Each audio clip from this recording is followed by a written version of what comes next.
Good afternoon. My name is Peter Kipkosgei, and I'll be taking you through photogrammetry and remote sensing. We are nearing our end of stage examinations, and this is one of the training areas that we're supposed to go through before we go to the next stage. So basically, we should know what photogrammetry is before going into much details. So by the end of the session, we should know what is photogrammetry, and we also go through the major applications of photogrammetry in the real world. Yes, photogrammetry in the real world.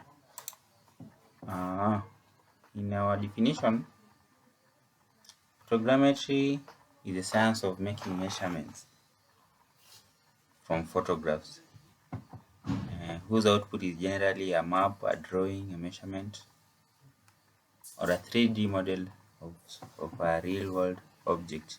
We also have another definition,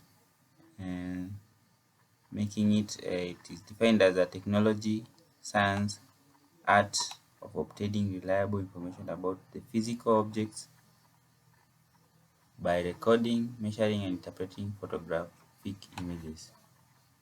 That is the broad definition of photogrammetry, but in a layman's language, you can say photogrammetry is just making measurements from photographs.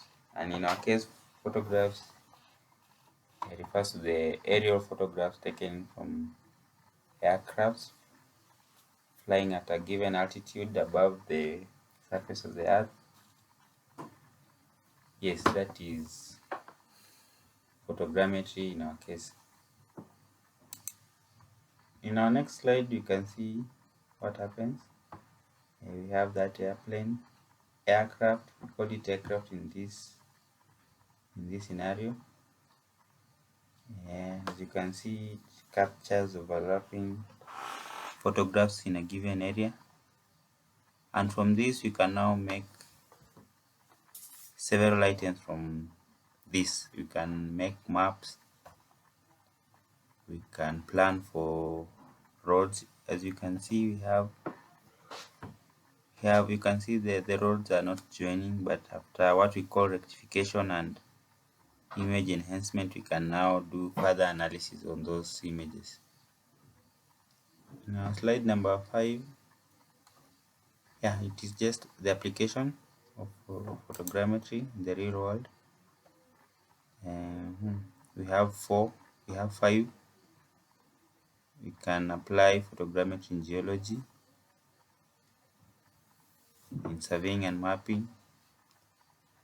We can also apply photogrammetry to gather military intelligence. We use it in physical planning, in agriculture to map out the forest cover, the grazing areas, the types of crops planted in a given surrounding. We can also apply photogrammetry in forestry and the Ministry of Environment, where they can map out all the forested areas in a given area, maybe a county.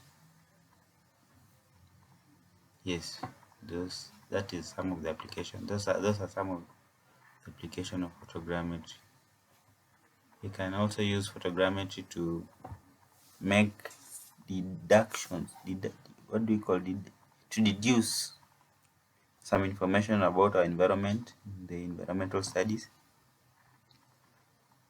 And we can study maybe why the lakes are growing in the Rift Valley. We can take images at a given interval of time, maybe after 2 years, we see the increasing size or the decreasing size of some lakes. Yes, that is also another area. We apply photogrammetry in exploration, also to know new places and identify new areas. We also have can also apply it in the traffic study, in meteorology, oceanography, the study of oceans and the things beneath the surface of water. Yeah, that is all about photogrammetry in the simplest language possible. In our next session, we will go deeper into the specific applications of photogrammetry. Thank you and have a good afternoon.